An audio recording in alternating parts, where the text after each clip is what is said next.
Imagine this.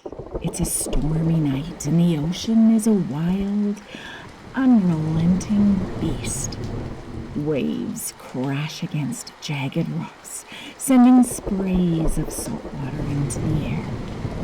The wind howls almost as if it's alive, whipping through the trees and rattling the windows of a lonely lighthouse perched on a cliff's edge. The beam of the lighthouse cuts through the fog, sweeping across the endless sea. But tonight, something feels different. The light flickers, casting eerie shadows that dance across the walls. The air inside is heavy, cold, and still. The keeper of this lighthouse stands alone, gazing out into the stormy, violent night, when suddenly he hears it. A faint whisper carried on the wind. At first, he tells himself it's just the storm, but then it comes again, louder this time. A whisper turning into a voice, calling his name. In the centuries that have passed since lighthouses have begun guiding ships to safety, many such keepers have reported strange occurrences. Footsteps echoing through empty halls, lights extinguishing themselves, and voices that seem to come from nowhere. Is it the isolation? Is it the madness that seeps in from countless nights alone? Or is it something more? Tonight, we journey into the shadows, exploring the haunted lighthouses from North America. These are not just stories of bricks and beams, but of restless spirits, keepers who never left their post, sailors lost to the depths, and mysteries that remain unsolved. Welcome to Legends and Lore, where history meets mystery, and the world of haunted lighthouses, where the light truly never goes out, and neither do the ghosts. Life as a lighthouse keeper years ago was not for the faint of heart. Keepers often lived in isolation, endured violent storms, and must be ready to respond to shipwrecks. Your day was made up of cleaning and inspecting the lighting beacons, the refueling and replacement of the wicks. The nights were spent ensuring no lights went out, and the continual up and down the staircase, once again refueling the beacons. The lighthouse keeper was also a 7-day-a-week job. The lights and beacons needed to be guiding ships to safety each and every night.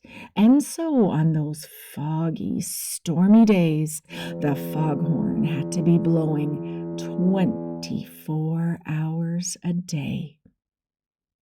In the early days of European colonization, lighthouses in North America were scarce. The first recorded lighthouse was built in 1716 in Boston, Massachusetts, known as the Boston Light. It served as a crucial navigational aid for ships entering and exiting Boston Harbor. You see, in the 1700s, Boston was Britain's busiest North American port, but the harbor was very difficult to navigate, with shifting tides and deadly rocks, resulting in the loss of many goods, but more importantly, the loss of many good sailors as well. In 1715, the townspeople petitioned the colonial government of Massachusetts to construct a lighthouse at the edge of the harbor, paid for with money raised by a tax on all ships that entered and left the port. The tax 1 penny per ton was paid by larger vessels, and an annual tax of 5 shillings, or approximately 0.01 of a cent in today's money, for smaller and local vessels. The Boston Light was located on Little Brewster Island at the entrance to the harbor.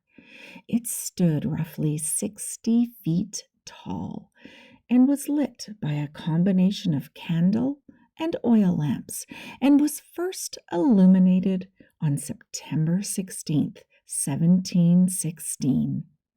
The first lighthouse keeper was a gentleman named George Worthylake. He lived on Little Brewster with his wife and daughter. And as you'll see with many of these stories tonight, tragedy often strikes the lighthouse and their keepers. In November 1718, while returning from the mainland, George, his wife Anne, his daughter Ruth, and 3 others all perished in a wreck. Their family headstone eerily still is in a cemetery in Boston. The second lighthouse keeper, Robert Saunders, was only on the job about a week when he too drowned on his way back to Little Brewster Island. The third lighthouse keeper, John Hayes, thankfully had more luck than the first 2, and he remained in the lighthouse for many years. The lighthouse served Bostonians until the Revolutionary War, when it was occupied by royal forces and burned by retaliated colonists several times, only to be rebuilt time and time again by the Brits. But tragedy would once again strike. As a last act of war, the British troops destroyed the original Boston Light by setting off a series of timed explosives in June of 1776. It is rumored that many, many men died in that explosion. The Boston Light remained ruined until 1783, when the new Commonwealth of Massachusetts rebuilt Boston Light. But fast forward to today, and there have been many paranormal activities happening at Boston Light. The ghosts of these doomed lighthouse keepers are said to roam waters around the lighthouse. To this day, many have reported seeing waving arms breaking the surface of the ocean. Many others have seen visitors appear inside the lighthouse itself. But this last activity is unusual, even for a ghost. It is said that a sailor that dislikes rock and roll haunts the lighthouse, and when coast guards tune into rock stations in the vicinity, they find that their radios suddenly switch to classical stations. This, along with the many footsteps, cold spots, and rocking chair moving by itself, makes the Boston Light truly a haunted lighthouse. Our next lighthouse is in O'Leary, Prince Edward Island, Canada. The West Point Lighthouse has many unwanted ghosts. This iconic structure, standing tall at 67 feet 8 inches on the southwestern tip of this picturesque island, has a story that spans over a century and is steeped in maritime legend and coastal heritage.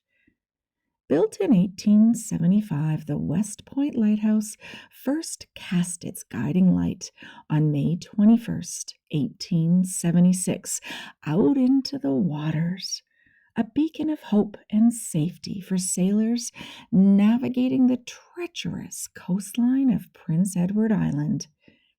Its distinctive octagonal design, like a sentinel guarding the shores, was more, though, than just a structure. It was a lifeline for those at sea. During its 88 years as a staffed lighthouse, there were incredibly only 2 lighthouse keepers. The first, William Anderson MacDonald, from 1875 to 1925. MacDonald, his wife Mariah, and their 8 children lived on a farm 2 miles from the lighthouse. They stayed on the farm during the winter months, but as soon as the ice melted, heralding the opening of navigation, the family would move into the lighthouse. In fact, 2 of the MacDonald children were actually born in the lighthouse.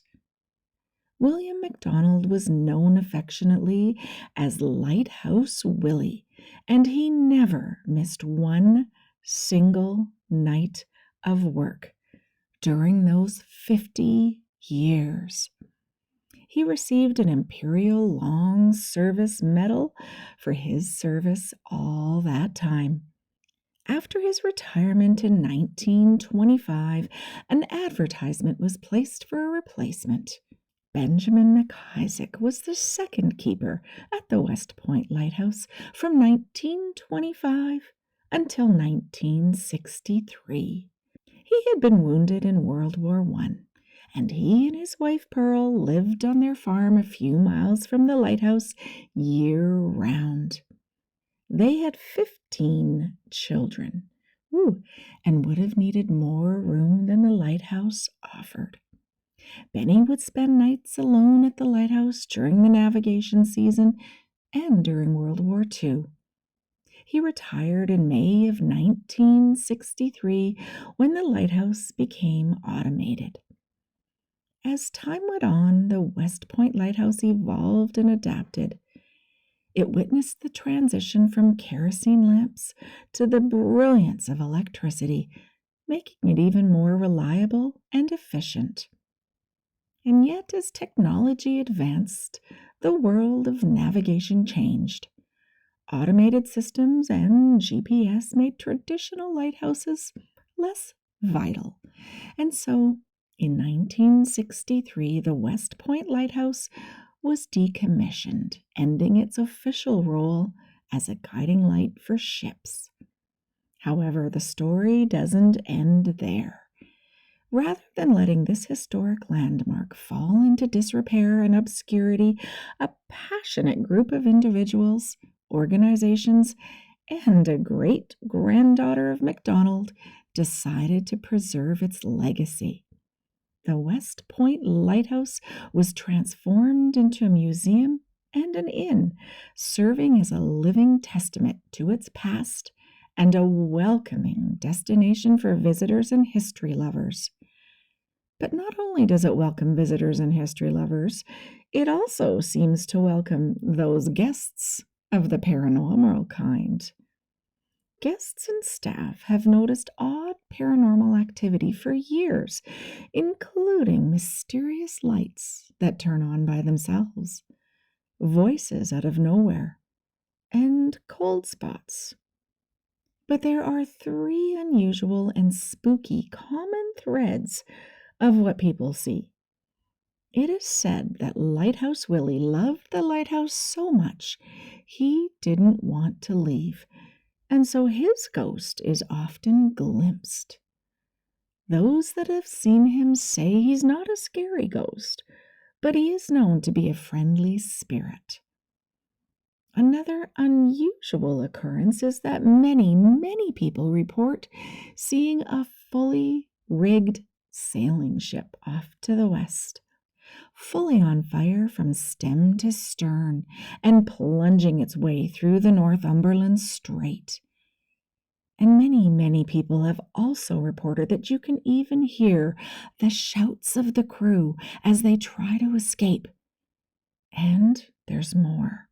There's a boat going out to rescue them, but the burning ship disappears as suddenly as it appeared. This phantom ship has been witnessed by hundreds of people, and some ships have even gone to the aid of this phantom ship, only to have it disappear before their very eyes. Another common sighting is that of a large, snake-like creature in the water off the shores by West Point. This creature is described as being 60 to 80 feet in length, with a long, slim neck and a head shaped somewhat like that of a horse. It appears to be covered with dark, reddish-brown fur rather than the scales that you would think of in the water. People have reported seeing a number of loops or coils above the surface as the creature propels itself through the water. Interestingly, during a 2-week period in July and August of 1992, there were documented reports of 9 people all seeing what is believed to be this serpent. Today, you can explore the West Point Lighthouse Museum to immerse yourself in its rich history and the maritime tales of yesteryear. Beyond the museum, you can bask in the breathtaking natural beauty of the surrounding area, making it a destination that's not just about history, but also about experiencing the enchanting landscape of Prince Edward Island. And now imagine, if you will, a charming little island nestled in the St. Lawrence River where whispers of the past echo through time. This is where the Green Island, or Isle Verte Lighthouse, stands tall. It's 56 feet tall, and it's a beacon of history. But it also seems to be a portal to the otherworldly. You see, the St. Lawrence River, particularly the area near the Green Island Lighthouse, has a history of shipwrecks due to its challenging navigational conditions, the strong currents, and the rocky hazards. It is estimated that in the 1700s there were nearly 50 marine tragedies, and so in 1809 a remarkable lighthouse was constructed. It's the oldest on the St. Lawrence and the third oldest in all of Canada, and its age is only surpassed by its mystique. The light's current signature is a white flash every 5 seconds and can be seen for up to 19 miles. The first lighting apparatus was a set of 13 lamps and reflectors that used porpoise, seal, or fish oil until kerosene was substituted in 1865. During snowstorms and heavy periods of fog, a 9-pound cannon was fired every 30 minutes. The original keeper's dwelling measured only 21 by 25 feet, and Charles Hambleton, the first keeper of the lighthouse, squeezed into the small space with the 10 members of his family.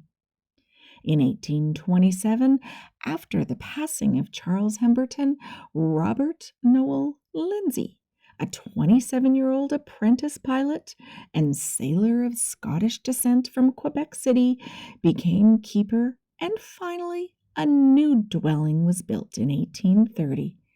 When Robert Noel Lindsay became keeper, he started a lighthouse keeping legacy that would span 137 years and 4 generations of the Lindsay family. His son, Gilbert, took over in 1867 until his death in 1888. Gilbert's son, René, was only 16 years old when he was appointed keeper on September 25, 1888. René served for 39 years before passing the torch to his son, Joseph Alfred, or Freddie, in 1927. Freddie then retired in 1964, ending the Lindsay legacy, and Armand LaFrance, the last keeper, served until the station was automated in 1972. But what sets this lighthouse apart from the rest is not just its age, not the keepers, and not its architectural charm. Of course, it's the ghostly legends that have swirled around it for generations. Picture this: a dark and stormy night with a gale howling outside. Sailors navigating those treacherous waters would look to the green island lighthouse for guidance, but some say they saw more than just its welcoming light. Many claim to have spotted mysterious apparitions, maybe even ghost-like keepers checking on the lantern, or perhaps a ghostly sailor lost at sea seeking refuge. This lighthouse has seen it all, from ghostly footsteps to doors opening and closing on their own, to a ghostly visitor at night. A supernatural maritime adventure indeed. In 1974, it became a historic site, welcoming visitors to explore its past, enjoy the breathtaking scenery, and maybe, just maybe, catch a glimpse of one of those ghosts.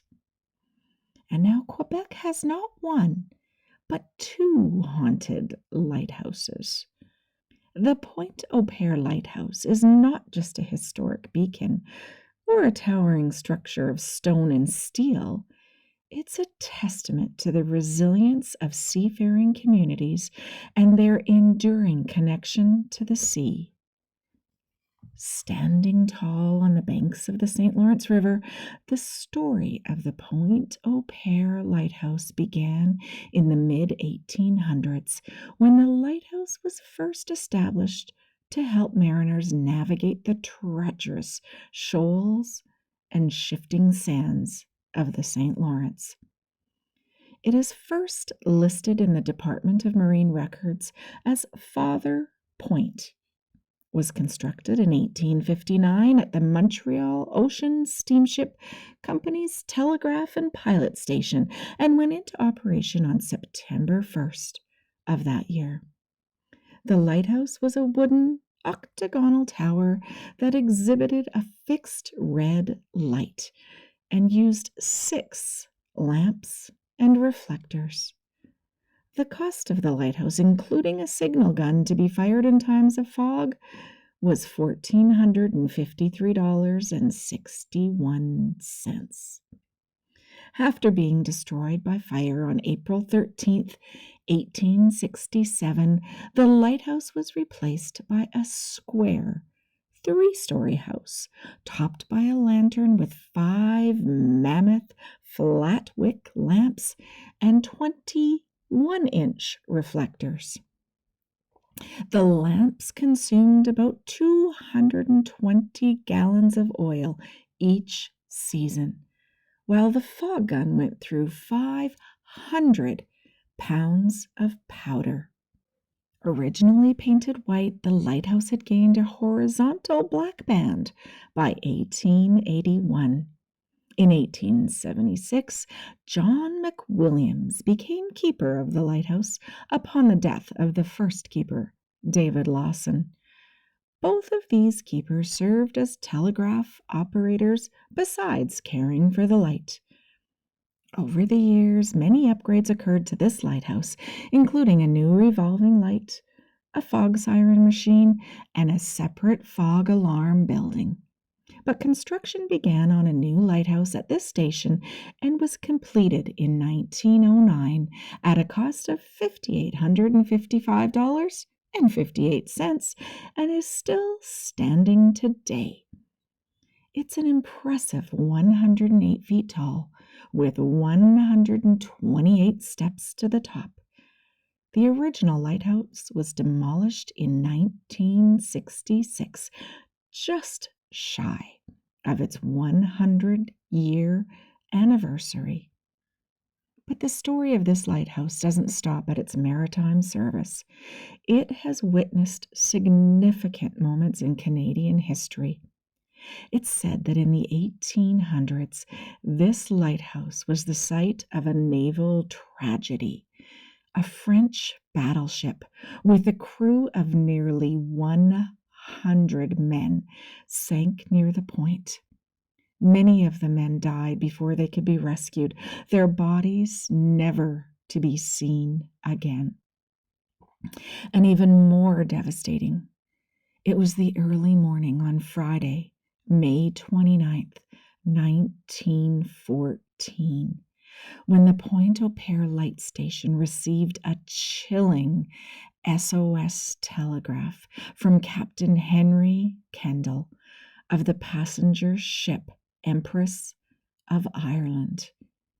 The chilling SOS said, "We have been struck by the Storstad on our starboard side, just aft of the watertight bulkhead. Water is pouring in. Have stopped engines. No lights or power. Attempting to beach the vessel. Send assistance." The Empress of Ireland had left Quebec City en route to Liverpool, England at 4:30 p.m. the previous day with 1,477 passengers and crew. It was foggy, and both ships were aware they were on the St. Lawrence together, but had no idea they were on a direct collision course with each other. It was the worst maritime disaster in Canadian history. Sadly, 1,012 people died that day. Today, there's a museum called the Empress of Ireland dedicated to the tragic shipwreck. And so heartbreakingly, there have been many ghosts haunting this lighthouse. Visitors have recounted experiencing unexplained occurrences, such as doors mysteriously opening and closing, or sudden changes in temperature, even when there's no logical explanation. Some have claimed to catch glimpses of shadowy figures in the corners of their eyes, only to find no one there upon closer inspection. Some have said objects will move on their own, and still others have reported strange voices in the night, the voices of old sailors calling out for help in their French tongues. But that's not the scariest part of this lighthouse. It is rumored that the ghost of a former lighthouse keeper who tragically lost his life in a shipwreck in 1950 just won't leave. It is believed that his spirit remains at the lighthouse. Visitors and staff members have reported encounters with a ghostly figure resembling that old lighthouse keeper, usually seen wearing a raincoat and hat. Witnesses have described seeing him walking the lighthouse grounds or peering out from the windows.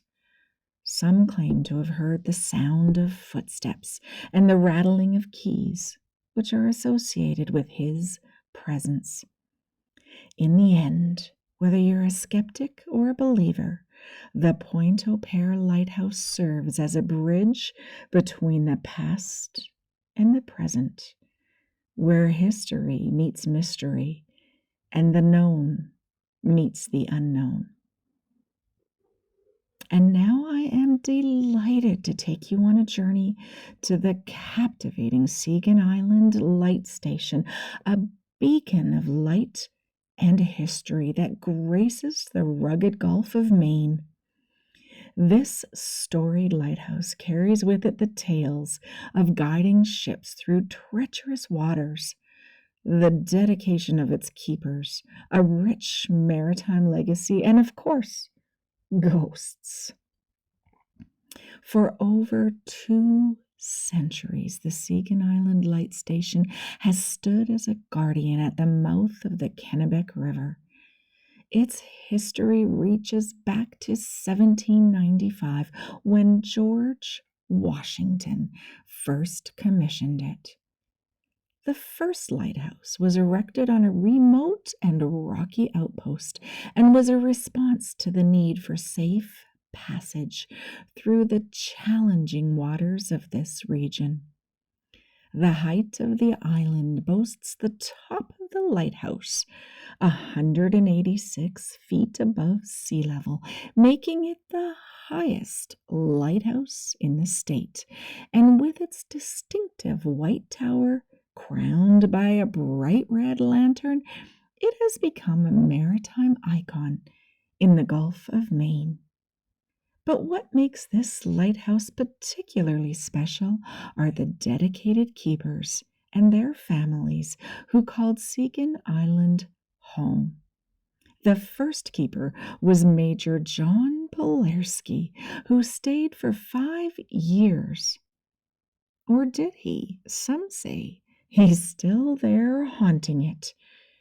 In 1804, the major was replaced by Jonathan Delano, who served for years without incident until 1825, where it was discovered he was trading acceptable wicks intended for use in the lamps used in the tower for tinware, and then he was selling the tinware. He was promptly replaced. In the lifetime of this lighthouse from 1796 to 1985, there were at least 42 different lighthouse keepers. Segan Island Light Station is the second oldest on the coast of Maine, with construction starting in 1790. Today's lighthouse tower is only 53 feet high, but because of the land which the tower stands upon, the focal plane of the light is 180 feet above the sea.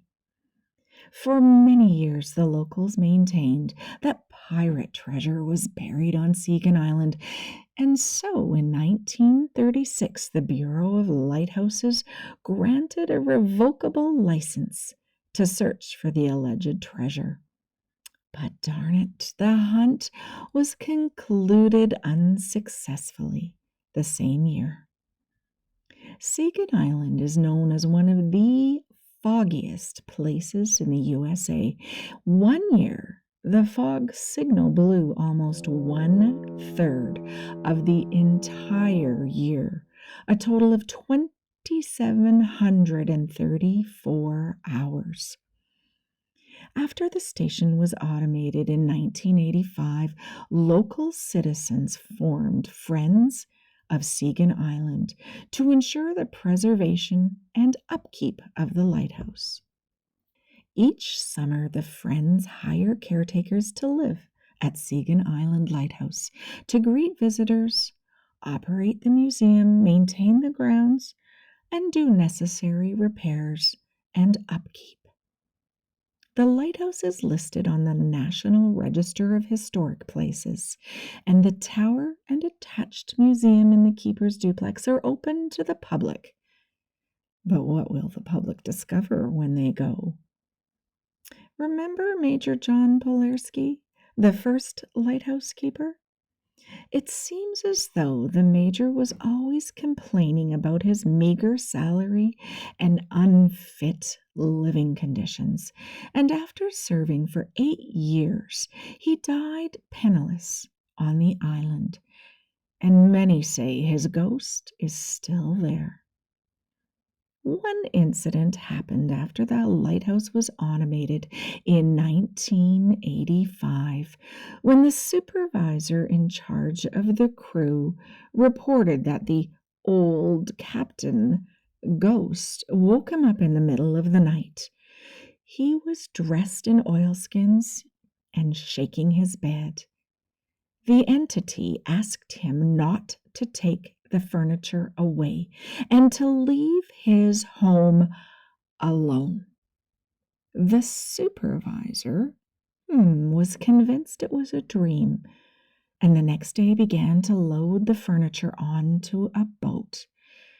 As it was being lowered, a cable mysteriously snapped, causing all of the contents to spill onto the rocks below, smashing everything into pieces. And over the years, Many people have reported many unique and unexplainable events. Items have been moved or tossed from shelves onto the floor. Tools disappear and reappear randomly, and doors open and close. But obviously, the major likes his home the way it is, because if the caretakers move the furniture, it is moved back to the original spot the following day. And another story that goes, one of the caretakers and his young wife were just not used to the isolation on the island, and she became increasingly bored and depressed. The caretaker thought it might help her adjust if he got her a piano. It took a lot of work and numerous attempts to get the piano up the side of the rocky ledge and to haul it into their home. She was delighted, but without sheet music, she could only play one song. And so she played it over and over and over and over and over again. The isolation and the constant playing of the same song eventually drove the caretaker crazy, and he took an axe to the piano and chopped it to bits. Next, however, he killed his wife and finally himself. It has been reported that the ghost of the caretaker and his wife come out on foggy nights, and local folks have claimed to hear a piano playing that ghostly song throughout the night. And tragically, there is also a young girl who haunts Seagan Island. It has been reported that a young girl died and was buried on the island, and she has been seen running and playing around the gardens at times, and at other times she has been seen coughing as if she were sick. Seagan Island Light Station, although beautiful, really does have some unexplained, creepy happenings. And now, if you're looking for a real heartbreaking and heartwarming story in Nova Scotia, head to Peggy's Cove and take a look at the Peggy's Point Lighthouse.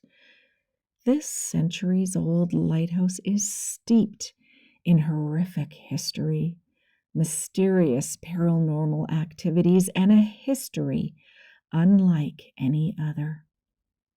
The iconic Peggy's Point Lighthouse stands overlooking the picturesque fishing village of Peggy's Cove, Nova Scotia. The lighthouse is a beacon for a dangerous part of the Atlantic coast, commonly known as the graveyard of the Atlantic. It is nestled in a tiny cove called Peggy's Cove, which is located inside St. Margaret's Bay. It stands atop a large rock, surrounded by the crashing waves of the Atlantic Ocean. Although most people refer to it as Peggy's Cove Lighthouse, the official name is Peggy's Point. Built in 1868, the first Peggy's Point Lighthouse consisted of a 26-foot square, 1.5-story dwelling with a lantern perched atop its roof. Edward Horn was hired as the first lighthouse keeper at an annual wage of $350. In 1873, a new lighthouse keeper arrived by the name of Mr. William Crooks Sr. Both keepers complained that the lighthouse often shook during strong winds, and so in 1877, 4 wooden supports were added. But Mr. Crooks said that didn't help at all. And of course, in 1881, water and wind came up onto land, causing extensive damage to the lighthouse and taking away the oil house and all of its contents. By the early 1900s, the lighthouse needed to be replaced, and so in 1915, the current 30-foot tall lighthouse was complete. The original lighthouse was torn down in 1954 after suffering extensive damage from Hurricane Edna. Now, there are many stories about who may be haunting Peggy's Cove, but what's unique is many of them are about a young woman that just won't leave. You see, there's a legend about a horrible storm of sleet and fog which caused a shipwreck off the point. It is said that the ship ran hard aground, and with the high waves, everyone on board was lost, except for a young woman who managed to survive. Her name was Margaret. After the tragedy, she stayed in the area and married one of the local men. She loved the area so much that after her death, she haunted the lighthouse and just wouldn't leave. And another similar story goes like this. It is said that in the late 1800s, a young woman named Peggy lived in the lighthouse with her family. Not much else is known about them except for the fact that they kept mostly to themselves. One day, as Peggy was walking along the shore, she saw something strange in the water. It was an old, battered ship that had run aground. She immediately noticed that there were no passengers on board. Only the captain remained. He explained that his crew had deserted him and he had been forced to sail alone until the ship finally succumbed to the waves. Peggy was a kind soul and felt pity for the man, despite his mysterious past. She brought him back to the lighthouse, and the two formed a close bond. He eventually told her his story of a long-ago tragedy that had left him and his crew stranded and desperate. He became emotionally attached to Peggy and would not let her out of his sight. Soon after, a series of strange happenings began at the lighthouse. Mysterious lights could be seen in the sky, and there were times when the sound of drums and mournful singing could be heard coming from the lighthouse. Before long, people in the village began to whisper tales of a ghostly figure that could be seen walking the shoreline at night. The villagers claimed that during a storm one night, Peggy had taken to the shore and was seen standing in the surf. No one ever saw her again. To this day, some people still say they can hear the sound of drums and singing and see strange lights in the sky. And it is said that on certain occasions, the figure of Peggy can be seen standing on the beach. And finally, it is said that another young woman named Peggy as well and her husband were living in Peggy's Cove, and they were very much in love. They were often seen walking around the cove holding hands. Legend says that one day they went to the rocks to watch the water when tragically he fell on the rocks into the ocean and died.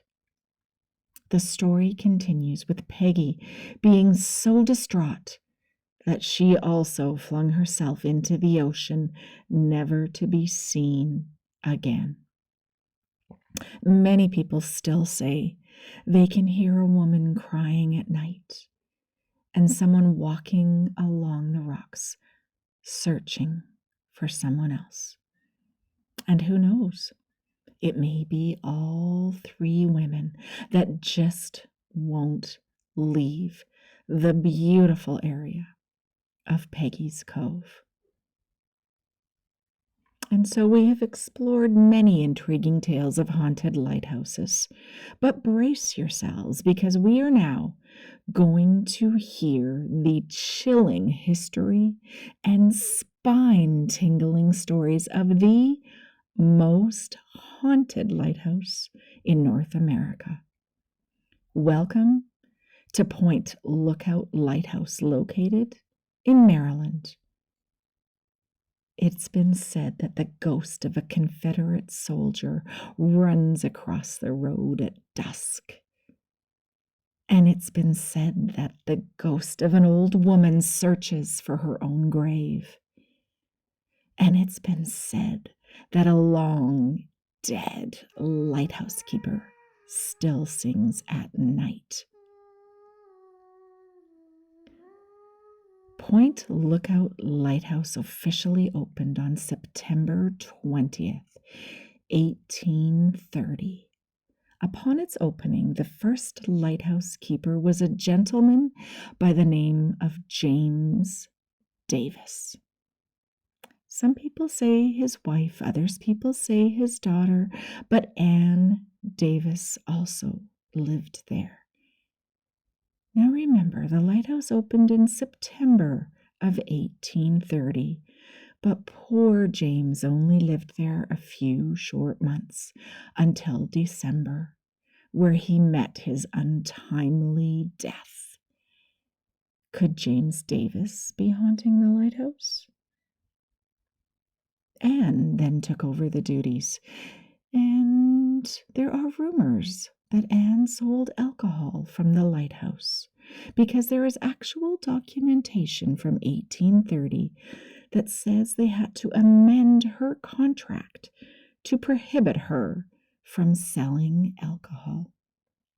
Anne lived there and operated the lighthouse for 17 years until her death in 1847, when she was found dead, laying in the lantern room, having died while performing her routine tasks. Could Anne Davis be haunting the lighthouse? From 1853 until 1869, the family of Richard Edwards moved in. Ironically, or tragically, Richard only lived there for 3 short months when he too met his untimely death. Could Richard Edwards be a ghost? Richard's daughter Martha took over, and Martha was a great lighthouse keeper, but she only lived there for 2 years until, no, she didn't die. She ran away and got married. Richard's other daughter, though, Pamelia, assumed the duties. But in April of 1861, everything changed, as the Civil War had begun. You see, the Chesapeake Bay was one of the most important bodies of water in America during the Civil War. Because of its close distance to both capitals, the bay and its river played an important role in many Civil War battles. Huge armies prowled around Maryland and Virginia throughout the entire war. Access to the bay meant the ability to receive shipped goods, quickly transport troops from one point to another, and threaten the enemy with strikes deep into their territory. During the Civil War, federal forces had decided to use Point Lookout as a prisoner of war camp and hospital for the wounded from the Battle of Gettysburg. The isolation of the area made escape attempts by Confederate prisoners almost impossible. Camp Hoffman, as it had become known, was the largest federal facility for Confederate prisoners, and it was built to contain 10,000 prisoners. However, it is believed by some to have held up to 50,000 men. The prisoners were held in an open-air camp in tattered canvas tents. Hot and mosquito infested in the summer and freezing cold in the winter. Camp Hoffman has become widely known as one of the worst Union prisoner of war camps. There was never enough food or firewood. Both were strictly rationed. Rats were a major source of protein for many inmates, and flooding of the prison compound happened often, soaking the prisoners, their clothing, and their tents. Disease was common at Camp Hoffman and included chronic diarrhea, dysentery, typhoid fever, scurvy, the itch, and an outbreak of smallpox.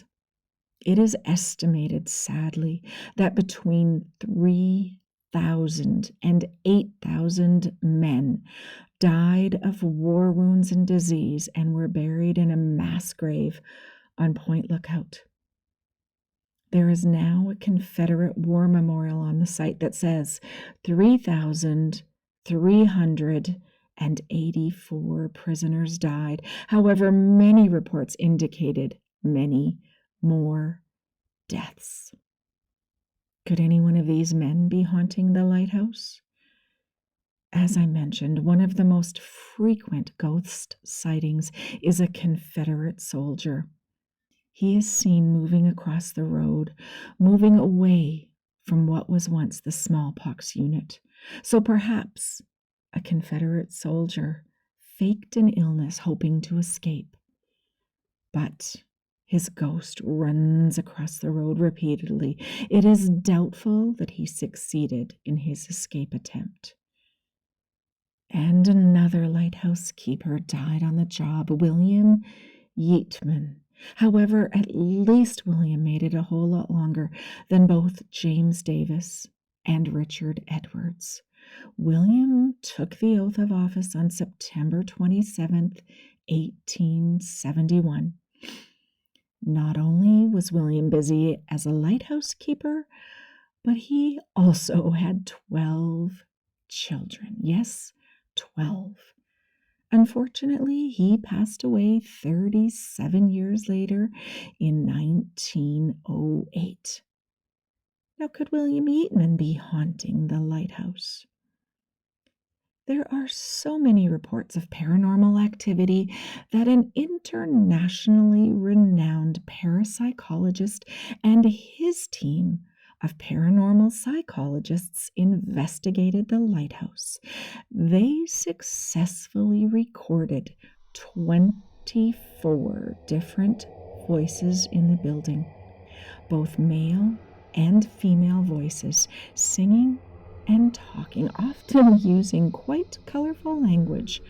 One comment, "Fire if they get too close to you," was thought maybe to reference the great number of Confederate soldiers imprisoned nearby. A female voice recorded on the tower staircase, believed to be that of Ann Davis, wife of the first keeper, spoke of "my home." And yet another voice said, "Let us not take objection to what they are doing." Since then, many other ghost hunters have investigated Point Lookout Lighthouse, but to this day, we still don't know who is haunting the most haunted lighthouse in America. And so these unique lighthouses offer a fascinating blend of history, mystery, and the unknown.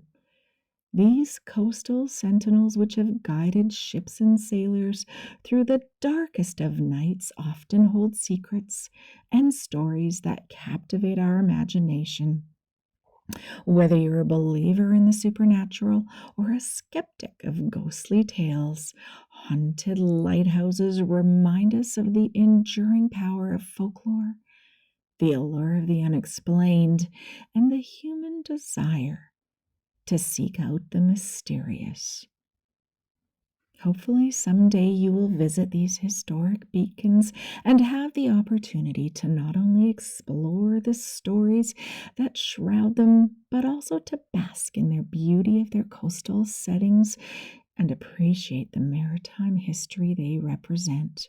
And whether you leave with a spine tingling ghost story or simply a deeper connection to the rich tapestry of maritime heritage, haunted lighthouses leave an indelible mark on those who dare to explore their history and embrace their mystique. Thank you for listening to this episode of Legends and Lore, where history meets mystery.